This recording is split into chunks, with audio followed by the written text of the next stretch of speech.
कहानी की शुरुआत लॉस एंजलिस में रहने वाले बर्ट नाम के आदमी को दिखाते हुए होती है, जो एक घर में स्विमिंग पूल साफ कर रहा था। लेकिन जैसे ही घर में रहने वाले लोग घर से बाहर चले जाते हैं तो वो अपने शिकार का सामान निकालकर पास के एक घर में घुस जाता है। दरअसल वो एक वैम्पायर हंटर था जो वैम्पायर का शिकार करके उनके दांत निकाल लेता था, क्योंकि उसे उन वैम्पायर्स के दांतों को मार्केट में बेचने से अच्छे पैसे मिल जाते थे। वो उस घर में घुसकर एक बूढ़ी फीमेल और एक यंग मेल वैम्पायर को मार के उनके दांत निकाल लेता है और अपने ट्रक में बैठकर वहां से चला जाता है। घर पहुंचकर वो अपने जख्मों का इलाज करता है। वो अपनी पूरी बॉडी पर येलो कलर का एक चिपचिपा सामान लगाता है। इसके बाद वो अपनी बेटी पेज को स्कूल लेने जाता है। वो उसे योगर्ट वर्ल्ड से कुछ खाने की चीजें दिलाता है। फिर उसे अपनी एक्स वाइफ जॉसलिन के घर पर ड्रॉप कर देता है। वहाँ उसे पता चलता है कि जॉसलिन पेज की पढ़ाई और उसके दांतों के इलाज में होने वाले खर्च को अफोर्ड नहीं कर पा रही थी, इसलिए वो अपने घर को बेचकर पेज के साथ फ्लोरिडा में शिफ्ट होने का प्लान बना रही थी। ये सुनकर बर्ट परेशान हो जाता है कि वो अपनी बेटी से दोबारा नहीं मिल पाएगा, इसलिए वो जॉसलिन से वादा करता है कि वो पेज के ऊपर होने वाले खर्चों के पैसों का इंतजाम करेगा, जिससे उन्हें फ्लोरिडा जाने की जरूरत नहीं पड़ेगी। इस पर जॉसलिन उसे नेक्स्ट मंडे तक का टाइम दे देती है। इस बीच एक रियल एस्टेट एजेंट ऑड्री, जो कि एक वैम्पायर थी, एक दूसरे वैम्पायर से कुछ करने के लिए कहती है। वो दूसरा वैम्पायर उसकी बातें नहीं मानता तो वो उसे एक नए बन रहे घर में जिंदा दफन कर देती है। इस बीच बर्ड अपने करीबी जानने वाले की दुकान पर जाता है, जिसका नाम ट्रॉय था। वो वहाँ उन वैम्पायर्स के दांतों को सेल करना चाहता है, जिसकी उसे बहुत कम कीमत मिलती है। ट्रॉय उससे कहता है कि अगर उसे ज्यादा कीमत चाहिए तो वो उन्हें यूनियन में जाकर बेच दे। दरअसल यूनियन वैम्पायर हंटर्स का एक ऑफिशियल डिपार्टमेंट था, जहाँ से कुछ दिन पहले उसे धक्के मारकर निकाल दिया गया था। कोई और रास्ता नहीं सूझा तो बर्ड अपनी गन और जॉर्डन से खरीदे हुए महंगे जूते उसे बेच देता है। फिर जब वो वापस अपनी कार में आता है तो उसे पेज की कॉल आती है और उससे बात करने के बाद वो पेज की पढ़ाई और उसके दांतों में लगने वाले ब्रेसेस के लिए पैसे इकट्ठा करने का फैसला करता है, ताकि उसे पेज से बिछड़ना ना पड़े। इसके लिए वो अपने फ्रेंड बिग जी को फोन करके उससे हेल्प मांगता है। इस बीच ऑड्री को उन वैम्पायर्स को मारने की खबर मिल जाती है जिसे बर्ड ने मारा था। पहले वो रोती और कातिल का पता लगाने के लिए पूरे घर को सूंघती है। तब वो और उसका असिस्टेंट इस नतीजे पर पहुंचते हैं कि उन दोनों वैम्पायर्स का मर्डर एक ही आदमी ने किया है और वो लोग ठान लेते हैं कि किसी भी तरह उस कातिल को ढूंढ निकालेंगे। इधर बर्ड बिग जे से मिलता है। फिर वो दोनों यूनियन जाकर वहाँ के हेड राल्फ सीगर से मिलते हैं। बिग जे कहता है कि बर्ड यूनियन में वापस आना चाहता है। उसे अपनी गलती का एहसास हो चुका है और वो काफी बदल गया है, लेकिन राल्फ को भरोसा नहीं होता। वो कहता है कि बर्ड ने यूनियन के बहुत सारे नियम तोड़े थे, यहाँ तक कि एक बार जोखिम उठाकर शिकार करते हुए उसने अपने एक साथी की जान को भी खतरे में डाल दिया था। काफी समझाने के बाद राल्फ उसे एक हफ्ते के लिए ट्रायल के तौर पर रखने को तैयार हो जाता है। वो उसे डे शिफ्ट में काम करने को देता है, लेकिन डे की जगह नाइट शिफ्ट में पैसे कमाने के ज्यादा चांसेस हैं, इसलिए बर्ड रिक्वेस्ट करता है कि उसे नाइट शिफ्ट में रखा जाए, पर राल्फ नहीं मानता और कंपनी की तरफ से एक आदमी को भी उसके साथ लगा देता है, जो शिकार के वक्त हमेशा उसके साथ रहकर उस पर नजर रखेगा, जिससे बर्ड कोई भी नियम को तोड़ ना सके। राल्फ से मिलने के बाद बर्ड दांतों को बेचने के लिए यूनियन के अकाउंट डिपार्टमेंट में जाता है, जहाँ उसकी मुलाकात सेथ से होती है, जो एक मामूली क्लर्क था और जिसे राल्फ ने बर्ड के साथ शिकार पर जाने की जिम्मेदारी सौंपी थी। सेथ कहता है कि वो अभी फील्ड वर्क के लायक नहीं है, पर राल्फ ने उसे वादा किया था कि अगर वो इस काम को सही से पूरा कर लेगा तो वो उसको प्रमोट कर देगा, इसलिए वो बर्ड के साथ शिकार पर जाने को तैयार हो गया था। अगले दिन सेथ सुबह सुबह बर्ड के अपार्टमेंट में पहुंच जाता है और देखता है कि बर्ड चलने की तैयारी कर रहा है। बर्ड उसके साथ दोस्ताना अंदाज में बात करता है और उसे नाश्ते के लिए भी कहता है, पर सेथ मना कर देता है और उससे ज्यादा बात भी नहीं करता है। रास्ते में बर्ड उससे वैम्पायर्स के बारे में पूछता है तो सेथ कहता है कि भले ही उसने अभी तक कोई शिकार नहीं किया था,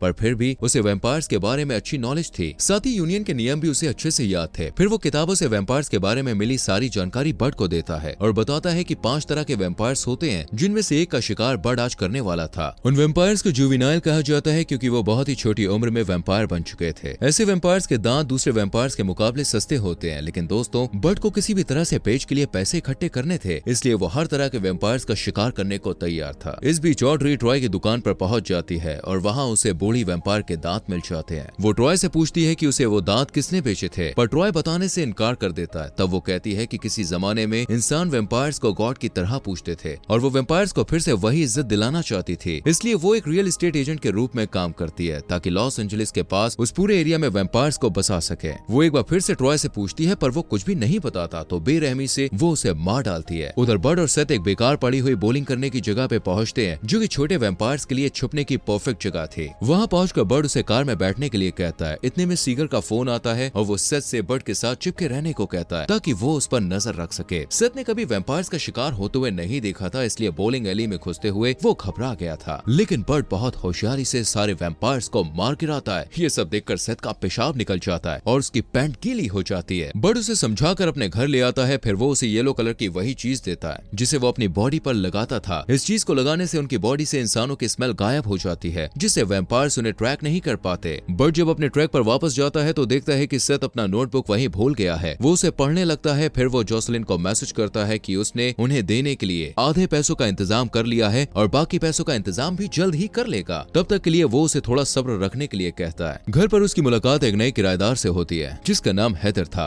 पेशे से वो एक नर्स थी। अगले दिन बर्ड सेथ को उसके घर से पिक करता है और उसकी नोटबुक को ऊंची आवाज में पढ़ने लगता है जिसमें लिखा था कि बर्ड ने कल शिकार के दौरान बहुत सारे नियम तोड़े थे। ये सुनकर सेथ उससे कहता है कि उसने वो सारे रिकॉर्ड्स लिखे जरूर हैं, पर राल्फ को उनके बारे में कुछ भी नहीं बताया है। तब बर्ड सेथ से रिक्वेस्ट करता है कि वो उसे और 2 दिन की मोहलत दे दे ताकि वो अपनी बेटी के लिए पैसा इकट्ठा कर सके। इसके बाद भले ही यूनियन उसे दोबारा निकाल दे, कोई परवाह नहीं है उसे। फिर वो जरूरी चीजें खरीदने के लिए ट्रॉय के पॉन शॉप में जाता है, पर वहाँ उसे ट्रॉय की डेड बॉडी मिलती है और टेबल पर बर्ड का नाम लिखा हुआ मिलता है जो शायद ऑड्री के टॉर्चर करने पर ट्रॉय ने लिखा होगा। सेथ तुरंत उसकी खबर राल्फ को देना चाहता है, पर बर्ड उसे रोक देता है और उसे बताता है कि बार बार नियम तोड़ने की आदत के बावजूद भी उसने यूनियन को सिर्फ इसलिए ज्वाइन किया था कि वो अपनी बेटी पेज के लिए पैसे इकट्ठा कर सके ताकि उसे अपनी बेटी से बिछड़ना ना पड़े। सेथ को उस पर दया आ जाती है और वो मान जाता है कि वो मंडे तक राल्फ को किसी भी रूल के टूटने की रिपोर्ट नहीं करेगा। घर आकर वो देखता है कि हेदर अपनी अपार्टमेंट की खिड़की पर किसी आदमी के साथ बहस कर रही थी। अगले दिन बर्ड और सेथ का सामना नाइजीरियन ब्रदर से होता है। वो दोनों भाई फेमस वैम्पायर्स हंटर थे जो कि स्टीरियो रिपेयर करने वाले के भेस में घूमा करते थे। वो बर्ड के साथ मिलकर वैम्पायर्स के अड्डे पर हमला करने और उसमें होने वाले प्रॉफिट को बराबर बराबर बांटने का प्लान बनाते हैं। अड्डे पर इतने सारे वैम्पायर्स को एक साथ देखकर सेथ फिर से कपड़ों में पेशाब कर देता है, जबकि बाकी लोग बहादुरी से लड़ते हुए सारे वैम्पायर्स को खत्म कर देते हैं। जब सारे वैम्पायर्स मारे जाते हैं तो सेथ रियलाइज करता है कि उस अड्डे पर अलग अलग किस्म के वैम्पायर्स एक साथ रहते थे, जो मामूली बात नहीं थी। नाइजीरियन ब्रदर्स कहते हैं कि वैम्पायर्स ने एक ऐसी सनस्क्रीन खोज निकाली थी जिसको लगाकर वो दिन में बाहर भी जा सकते थे। घर लौटते वक्त बर्ड सेथ की तारीफ करते हुए कहता है कि उसमें काफी सुधार हुआ है और उसमें एक हंटर बनने के सारे गुण हैं। इसके बाद बर्ड पेज को उसकी एक फ्रेंड की बर्थडे पार्टी में ले जाता है। वहाँ उसे ऑड्री का कॉल आता है जो उसे जान से मारने की धमकी देती है। बर्ड समझ जाता है कि उसे और उसके परिवार की जान का खतरा है, इसलिए वो तुरंत ही पेज को साथ लेकर अपने घर के लिए निकल पड़ता है। रास्ते में वो देखता है कि ऑड्री के कुछ लोग उनका पीछा कर रहे हैं, तब वो पेज को हेडफोन्स लगाकर अपने आईपैड पर गेम खेलने के लिए कहता है और खुद गाड़ी को इतनी तेज भगाता है कि वो लोग बहुत पीछे रह जाते हैं। उन 2 लोगों में से एक को बर्ड पहचान जाता है कि ये वही आदमी था जिसके साथ पिछली रात हेदर की बहस हुई थी। बर्ड जब जोसेलिन के घर पहुंचता है तो देखता है कि उससे पहले ऑड्री वहां पहुंचकर जोसेलिन को बंदी बना चुकी थी और जमीन पर सेथ बेहोश पड़ा था जिसे वैम्पायर्स ने दांतों से काटा था। ऑड्री बर्ड को छोड़कर जोसेलिन और पेज को अपने साथ ले जाती है। उसे पक्का यकीन था कि सेथ जब जागेगा तो बर्ड को खा लेगा, पर नया नया वैम्पायर बना सेथ बर्ड का मुकाबला नहीं कर पाता है और जल्द ही बर्ड उस पर काबू पा लेता है। बर्ड उसके सर को काट देता है, पर फिर भी सेथ नहीं मरता और अपने हाथ से अपना सर अपनी बॉडी पर फिक्स कर देता है और वो दोनों वहाँ से निकलकर हेदर के घर पहुँचते हैं क्योंकि बर्ड को लगता है कि हेदर ऑड्री के लिए काम कर रही है। वहाँ पहुँचकर उन्हें पता चलता है कि ऑड्री ने हेदर को वैम्पायर बना दिया था और उससे जबरदस्ती अपने काम करवाती थी और हेदर को ना चाहते हुए भी उसकी बात माननी पड़ती थी। ऑड्री बॉब की जान के पीछे इसलिए पड़ी थी क्योंकि बॉब ने जिस बूढ़ी वैम्पायर को मारा था वो ऑड्री की बेटी थी। अपनी बेटी की मौत का बदला लेने के लिए ऑड्री पेज को वैम्पायर बनाना चाहती थी ताकि वो अपनी माँ जोसेलिन को काट कर खा ले। इस काम के लिए वो पेज को वैम्पायर्स की पवित्र जगह पर ले जाती है। इस बीच सेथ अपनी वैम्पायर वाली नई जिंदगी से एडजस्ट करने की कोशिश करता है और इसमें हेदर उसे गाइड करती है। सेथ और हेदर ऑड्री को हराने में बर्ड की हेल्प करना चाहते हैं और उसके अंडरग्राउंड बेस की तरफ जाते हैं जहाँ ढेर सारे वैम्पायर्स को देखकर उनकी हालत खराब हो जाती है। सेथ बिग जे को बहुत पहले ही खबर कर चुका था, इसलिए बिग जे उन तीनों की हेल्प करने वहाँ पहुँच जाता है। फाइट करते हुए बिग जे को एक वैम्पायर काट लेता है, पर वो हिम्मत नहीं हारता और बर्ड को ऑड्री से अकेले मुकाबला करने देता है और खुद एक बम के जरिए सारे वैम्पायर्स को मारने के लिए अपनी जान की बाजी लगा देता है। उधर सेथ और हेदर ऑड्री के बॉडीगार्ड से फाइट करते हैं जबकि बर्ड ऑड्री से लड़ता है। हेदर और सेथ से अकेले लड़ते हुए गार्ड उन दोनों को एक एक हाथ से पकड़कर अपने काबू में कर लेता है, पर तभी सेथ और हेदर उसे अपनी तरफ जोर से खींचते हैं जिससे उसके दोनों हाथ टूट जाते हैं। दूसरी तरफ ऑडी और बर्ड की लड़ाई चलती है। ऑड्री के पास सुपर पावर और सुपर स्पीड होने के बावजूद बर्ड अपनी चालाकी से उसे हरा देता है। वो एक बहुत बारीक चांदी की तार को रास्ते में लगा देता है और जब ऑड्री बर्ड को मारने के लिए बहुत तेजी से बर्ड की तरफ बढ़ती है तो उस बारीक तार से उसकी गर्दन कट जाती है और वो तुरंत ही मर जाती है। जब सारे वैम्पायर्स मर जाते हैं तो बर्ड जोसेलिन और पेज को गले लगाता है। फिर वो सब हेदर और सेथ से मिलते हैं और बर्ड उन्हें अच्छे वैम्पायर्स के रूप में अपनी फैमिली से इंट्रोड्यूस कराता है। सीन शिफ्ट होता है दोस्तों और हम देखते हैं कि यूनियन में राल्फ बर्ड और सेथ से कोई रिपोर्टिंग नहीं करने की वजह से डांटता है। वो उन दोनों पर बहुत सारे नियमों को तोड़ने का इल्जाम भी लगाता है, पर सेथ नियमों में कमी निकालकर खुद के साथ बर्ड का भी बचाव करता है। भले उसे प्रमोशन नहीं मिलता पर वो बर्ड के साथ काम करके एक अच्छा शिकारी बनना चाहता है। जब बर्ड अपने परिवार के साथ घर को लौट रहा होता है तो अचानक बिग जे मेन होल से निकलकर उनके सामने आ जाता है। दरअसल वैम्पायर बन जाने के कारण बिग जे उस बम धमाके में नहीं मरा था साथ। दोस्तों, हमारे फॉक्स एक्सप्लेनर हिंदी चैनल को सब्सक्राइब करना मत भूलिए।